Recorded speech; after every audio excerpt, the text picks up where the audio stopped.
जब student life में था तब भी मैं पॉलिटिक्स में था, तो मेरी असल ख्वाहिश ये है कि मैं पाकिस्तान को एक एशियन टाइगर देखूं। सब अच्छे हैं, मुझे कोई किसी के साथ कोई तकलीफ नहीं है। पीपल्स पार्टी जो कि नहीं थी इंतजामिया की तैयार कर दी, वो भी आहिस्ता आहिस्ता उन्हीं रंगों में रंगी गई है। उम्र कसीदा हो गया, उनकी सेहत इजाजत नहीं देती है, वो भी बच कर गए। इस वक्त हमारे साथ सीनियर सियासतदान दानियाल अजीज साहब मौजूद है। उनके साथ मुल्की सियासत पर अक्सर बात होती रहती है।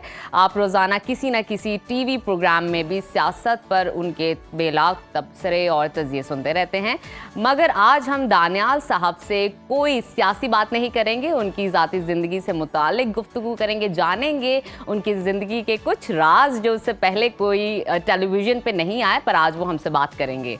बिल्कुल, हम ये उनसे जानने की कोशिश करेंगे। वैसे तो दानियाल साहब किसी भी तारुफ के मोहताज नहीं। अगर उनकी हम जिंदगी का मुख्तसर सा जायजा लें तो उनका ताल्लुक नारोवाल के एक बड़े नामी ग्रामी सियासी घराने से है। उनके वालिद साहब अनवर अजीज चौधरी साहब, उन्होंने पंजाब की सियासत में बड़ा अहम किरदार अदा किया। दानियाल अजीज ने सियासी लेगेसी को आगे बढ़ाया। 1988 में बोस्टन यूनिवर्सिटी में माहौलियात की तालीम मुकम्मल करने के बाद लोकल सतह पर उन्होंने सियासत में कदम रखा, फिर तहसील लेवल पर भी खुद को मनवाया। 1991 से 1993 तक डिस्ट्रिक्ट काउंसिल नारोवाल के रुकन रहे। साथ ही 1997 में पहली बार कौमी असम्बली के रुकन मुंतखब हुए और 2002 में दूसरी मरतबा MNA बने। 2013 से 2018 बतौर रुकने कौमी असम्बली पार्लियामेंट का हिस्सा रहे। इसके अलावा वफाकी काबीना और बड़े बड़े हुकूमती इदारों में खिदमात सर अंजाम दी और उन्हें इन्हीं खिदमात के एतराफ़ पर तमगा इम्तियाज से भी नवाजा गया। आइए दानियाल अजीज साहब से बात करते हैं। वेलकम टू सुनो पाकिस्तान दानियाल साहब। हेलो दानियाल साहब, अस्सलाम वालेकुम। जी, मेरी आवाज आ रही है? जी आ रही है। जी हम बिल्कुल ठीक है, आपकी आवाज़ हमें आ रही है। दानियाल साहब, आप खैरियत से हैं? जी, बहुत मेहरबानी, शुक्रिया लेने का। दानियाल साहब, आपसे जानना चाहेंगे आजकल क्या मसरूफियत चल रही है? फैमिली को टाइम दे रहे हैं या सियासी सरगर्मियों में ज्यादा मसरूफ हैं? जी, सियासी सरगर्मियां में बिल्कुल मसरूफ हैं। जैसे मैंने आपको बताया काफ़ी दफ़ा मुख्तलिफ चैनल्स पे और सुनो पाकिस्तान पे भी कि पाकिस्तान में जो इस वक्त हमारी सियासी जमातें हैं, इनसे हमें कोई उम्मीद नहीं है कि ये पाकिस्तान में महंगाई और बेरोज़गारी का कोई खात्मे का सिलसिला आगे बढ़ा सकते हैं। तो इसलिए एक नई सोच पैदा करने के लिए, एक नया प्लान लाने के लिए बहुत सारे लोग जो हैं बिहाइंड द सीन्स वो मसरूफ़ अमल हैं इस सिलसिले में, और इंशाल्लाह आने वाले चंद महीनों में वो चीज़ बरूए-कार लाई जाएगी और सामने सबके आ जाएगी। अच्छा दानियाल साहब, अगर हम बात करें तो आपका शकरगढ़ के और जो गुज्जर ख़ानदान से, गुज्जर बरादरी से आपका ताल्लुक़ है, ये सुनते ही ज़हन में पहला ख्याल ये आता है कि बड़ी बड़ी ज़्यादा हवेलियाँ होंगी, बड़ी और वसीओ अरीज़ गायें भैंसें होंगी, खेती बाड़ी का काम होगा। आपका ख़ानदान ज़राअत से वाबस्ता है या कोई और कारोबार करते हैं? जी, मेरा इलाका ज़रूर ज़राअत से वाबस्ता है। मैं बज़ाते खुद काश्तकार नहीं हूँ और मेरी जो रोज़ी रोटी है वो मुख्तलिफ प्रोडक्ट्स बना के मैं मार्केट में बेचता हूँ, तो उसके ज़रिए से। लेकिन मेरी फैमिली जो है, और हमें फ़ख्र है इस बात का, हम एक मिडिल क्लास फैमिली है और अपनी तालीम के बलबूते पे और अपनी मेहनत के बलबूते पे मेरे वालिद साहब ने एक सियासी करियर बनाया और मैं फिर उसको लेके आगे चलने के कोशिशों में मसरूफ़ हूँ। दानियाल साहब, ज़ाहिर बात है माशाल्लाह आप ज़िंदगी में कामयाब हैं और कामयाबी के लिए अच्छा साथी होना, लाइफ पार्टनर होना बहुत ज़रूरी है। लोगों की बड़ी इंटरेस्ट रहता है आप लोगों में कि सियासत पे तो ये बड़े कामयाब हैं, लेकिन ये ज़ाती ज़िंदगी में क्या इनके मामलात हैं? हमें ज़रा बताइएगा, आपकी लव मैरिज हुई है या अरेंज मैरिज हुई है, या लव हो के अरेंज हुआ या अरेंज हो के लव हुआ?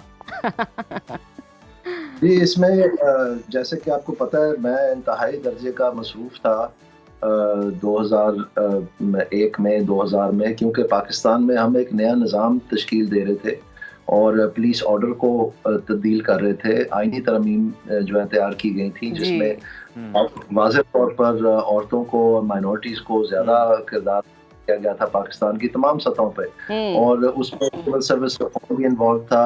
ऑडिट का निज़ाम जो है वो तश्कील दिया था, जो प्रोसिक्यूशन का निज़ाम है वो तश्कील दिया था। तो इस मसरूफियात में ये पॉसिबल ही नहीं था कि मामलात जो हैं उस तरफ जाए जिस तरफ आप इशारा कर रहे हैं। तो इसलिए वो काम के सिलसिले में से ही ये बात निकली। तो उन दिनों में जो है ये हो गया। हमारा एक ही बेटा है, उसका नाम निकाह है, वो आजकल पढ़ रहा है और वो इकोनॉमिक्स और दानियाल law। साहब, पढ़ाई की बात हो रही है तो आप खुद भी बाहर तालीम हासिल करते रहे हैं, तो जो स्टूडेंट बाहर तालीम हासिल कर रहा होता है ना, वो फिर खाना पकाना तो आपको पता है बाहर खुद ही करना सारे पड़ता काम है। खुद करता कोई है। खानसामे, कोई हाँ। शेफ तो वहाँ मुयस्सर नहीं होते, तो बताएं कुकिंग कर लेते हैं, कोई शौक है आपको या बस बामरे मजबूरी? और आप अगर अकेले होते हैं तो क्या बनाते थे सबसे पहले? जी बिल्कुल, मैं इंतहाई दर्जे का खाने पकाने का शौकीन हूँ।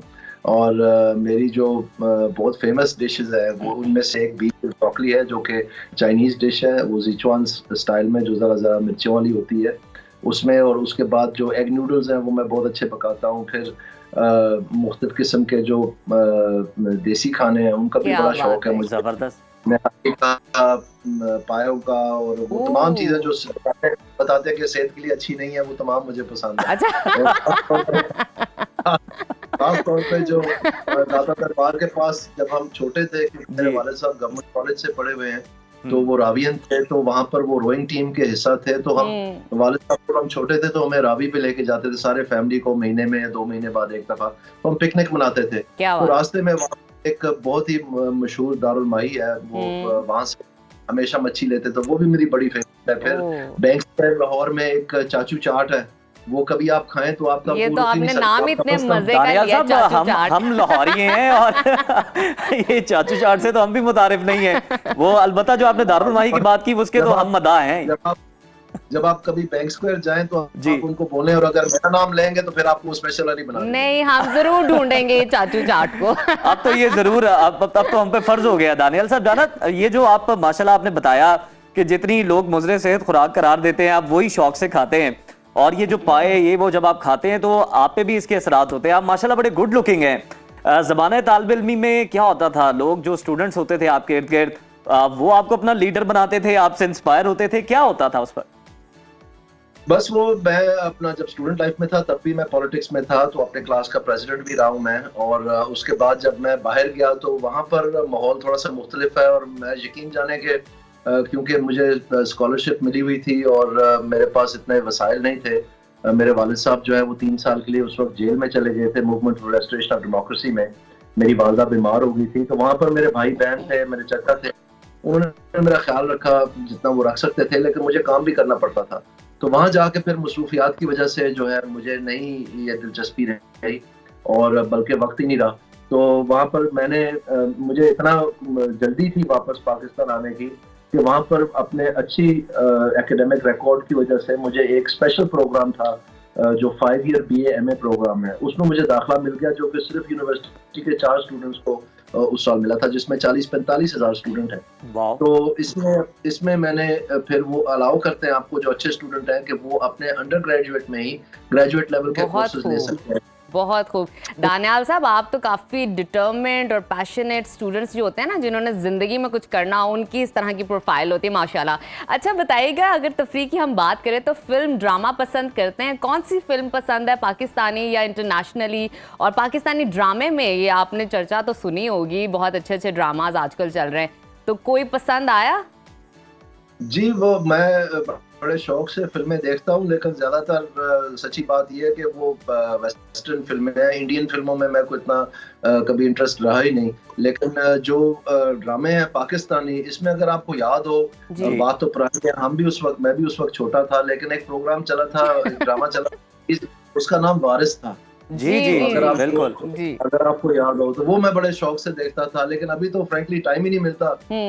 ये आप लोगों के साथ मसरूफ़े अमल रहता हूँ मैं, या फिर और चीज, तो इसलिए थोड़ा मुश्किल हो गया अब। लेकिन ये है कि इधर उधर से मैं अपनी फूफियों से या अपनी फैमिली से सुनता हूँ कि जी वो टर्किश ड्रामे बड़े अच्छे चले हैं, वो जो डब होके चले थे एक जमाने में पुर्तगाल के नाम से, तो वो बस बताते रहते थे, लेकिन मैंने खुद कभी नहीं देखा, सच्ची बात। अच्छा दानियाल साहब, आप माशाल्लाह खुद भी खुश शक्ल हैं, और मतलब आपने वारिस ड्रामे की भी बात की, बड़ा शोरा आफाक ड्रामा है।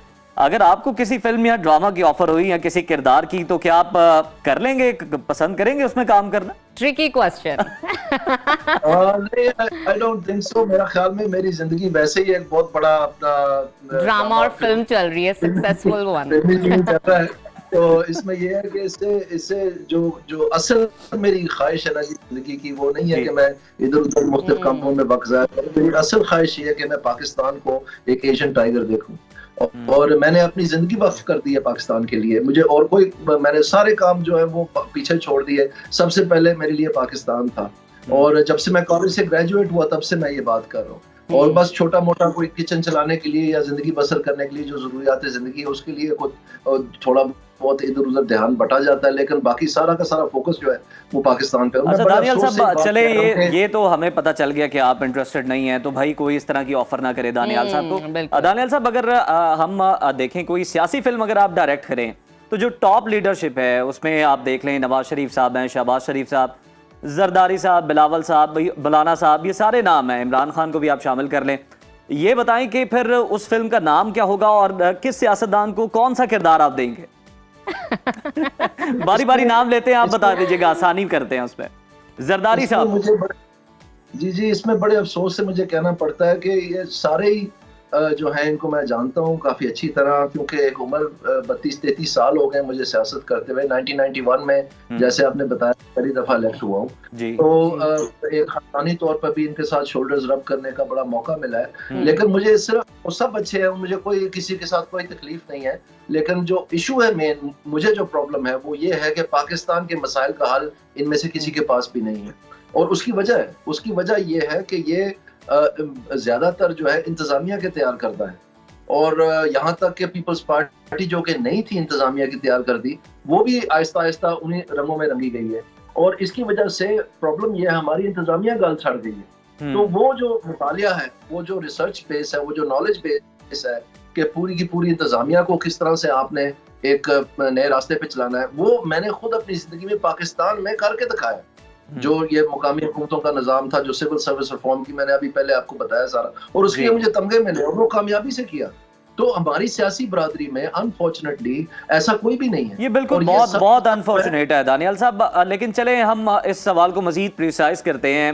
हम कोई नाम लेते हैं, आपके ज़हन में जो भी उस सियासतदान से मुतालिक कोई ख्याल आता है, कोई जुमला आता है, कोई नाम आता है, आप जरूर शेयर करें। मतलब आसिफ अली जरदारी साहब से हम शुरू करते हैं। जी, उनके लिए मैं यही कहूंगा कि अब काफी अपना उन्होंने वो जो कोई अगर कोई कमी पेशी थी उनकी जवानी में तो वो काफी पूरी कर लिया, बस करें। जी, नवाज शरीफ साहब को क्या किरदार देंगे? उनके लिए भी मैं यही कहूंगा कि उम्र कसीदा हो गई, उनकी सेहत इजाजत नहीं देती है, वो भी बस करें। और शहबाज शरीफ साहब, उनके बारे में तो कहा जाता है बड़े मुतहर्रिक हैं और सोते कम है, जागते ज्यादा हैं, काम ज्यादा करते हैं। हाँ। उनके लिए कोई ख्याल, मशवरा? और उनकी ऐसी सोच भी है कि मुल्क के मसाइल ठीक होने चाहिए। उनको मैं ये कहूंगा कि खुदा के लिए ये कमेटी, ये टास्क फोर्स, ये वर्किंग ग्रुप, ये चीजें बनानी बंद करें और कोई फैसला लेने की कुव्वत पैदा करें खुदा के लिए। पाकिस्तान, वो कहते हैं, अंग्रेजी का मुहावरा है कि even a bad decision is better than no decision. कोई तो फैसला ले लो, कमेटी पे कमेटी, टास्क फोर्स पे टास्क फोर्स। जी, मरियम नवाज साहिबा को क्या किरदार देंगे? मरियम नवाज साहिबा को मैं ये अर्ज करूंगा कि आप मुख्तलिफ प्रोग्राम गवर्नेंस थ्रू अनाउंसमेंट करनी बंद करें और अमली तौर पर जो पाकिस्तान की असल जरूरियात है उनके ऊपर फोकस करें। अच्छा दानियाल साहब, फिर बिलावल भुट्टो जरदारी साहब के लिए क्या आपका मशवरा है? बिलावल भुट्टो जरदारी साहब के ऊपर मैं ये जरूर कहूंगा कि खुदारा जो आपकी पार्टी की जो एक हिस्टोरिकल ट्रेंड है कम्युनिज्म और सोशलिज्म का, आप काइंडली इकोनॉमिक्स पढ़ लें थोड़ी सी। आपकी जमात में कोई फाइनेंस मिनिस्टर नहीं है, कोई इकोनॉमी का माहिर भी नहीं है, तो आप प्लीज इकोनॉमिक्स थोड़ी सी पढ़ लें। दानियाल साहब, अक्सर जब आप कोई भी करियर चूज कर लेते हो, उसमें मेहनत भी कर लेते हो, कामयाब भी हो जाते हो, लेकिन कभी ना कभी जिंदगी में कोई ऐसा लम्हा आता है जहाँ पे आपको थोड़ा सा पछतावा सा होता है कि यार ये क्या हो गया, मैं क्यों इस करियर में आ गया। ऐसा कभी कोई मौका आया आपकी जिंदगी में जहाँ पे आपने सोचा हो कि मैं सियासत में क्यों आ गया? कोई भी रिग्रेट आपका सियासत में या इसके अलावा? अगर मुझे मौका मिले ना जी कि मैं अपनी जिंदगी दोबारा बसर कर सकूं, तो मैं फिर, अगर मैं मर के भी दोबारा पैदा हो गया तो मैं फिर पाकिस्तान की खिदमत के लिए हाजिर हूँगा। इसलिए मुझे किसी किस्म का कोई रिग्रेट नहीं है। अगर कोई रिग्रेट है तो वो ये है कि अभी तक जो है मैं पाकिस्तान को वहां देख नहीं सका जहां मैं समझता हूं कि पाकिस्तान का असल मुकाम है। इस बात का मुझे दुख है बस। बिल्कुल, बड़ी जबरदस्त दानियाल साहब आपने बात की, सियासतदान अपनी नहीं सोचता बल्कि मुल्क की सोचता है। बहुत शुक्रिया आपके बहुत वक्त का। शुक्रिया। और आज सियासत से हटके हमने दानियाल अजीज साहब से कुछ गपशप की, उनकी जिंदगी के जो राज थे जो कि पहले आपको मालूम नहीं थे उनको अफशा करने की हमने कोशिश की। उन्होंने कुछ दिल की बातें हमारे साथ दिल शेयर की भी की। बातें की, बड़ा मजा आया और आपको भी मजा आया होगा।